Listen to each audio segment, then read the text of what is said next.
কালকে ছিল পৌষ মেলার শেষ দিন, তো সেই জন্য কালকে আমরা চলে গিয়েছিলাম বোলপুরে পৌষ মেলা দেখতে। শেষ দিনের জন্য ভিড়টা হয়েছিল অনেকটা বেশি। তো আমরা যাবার আগে টিফিন করে নিয়েছিলাম লুচি আর মুড়ি আর ঘুগনি। তো মোটামুটি দুর্গাপুজোর মতনই ভিড়টা ঠেলে ঠেলেই মেলাতে ঢুকতে হচ্ছে। মেলাতে গিয়ে দেখলাম এই আর্টিফিশিয়াল ফুলের দোকানটা, এত সুন্দর সুন্দর ফুলগুলো এখানে সাজানো আছে, মনেই হচ্ছে না যে এগুলো আসল নয় বলে। তো আমি ভেতরে গেলাম, ভেতরে গিয়ে দেখছিলাম দামটাও ছিল খুবই কম, অন্তত অনলাইনের থেকে তো অনেকটাই কম। আমি ছোট ছোট দুটো টবের সার্চ করছিলাম। এই যে দেখো, এইগুলো আমার খুব ভালো লেগেছে, এখান থেকেই দেখে শুনে আমি কিছু টব নিলাম বাড়ির জন্য, যেগুলো অনলাইনের থেকে হাফ দামে এখানে বিক্রি হচ্ছিল।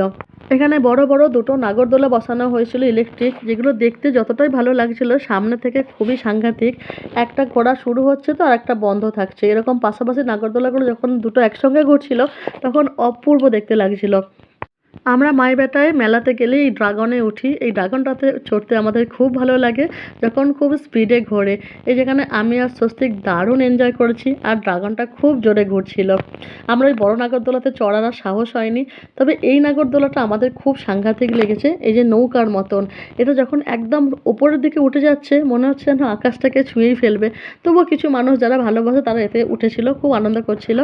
হ্যান্ডমেড জিনিস এখানে প্রচুর বিক্রি হচ্ছিল, জিনিসের দামগুলোও ছিল মোটামুটি সাধ্যের মধ্যে। তো ব্ল্যাঙ্কেটের দোকানও প্রচুর বসেছিল। ফেরার পথে আমি ঘরের জন্য নিয়েছিলাম এখান থেকে কিছু ঘর সাজাবার জিনিস। তো এটাই ছিল মেলার ছোট্ট একটা ভিডিও। কেমন লাগলো জানিও।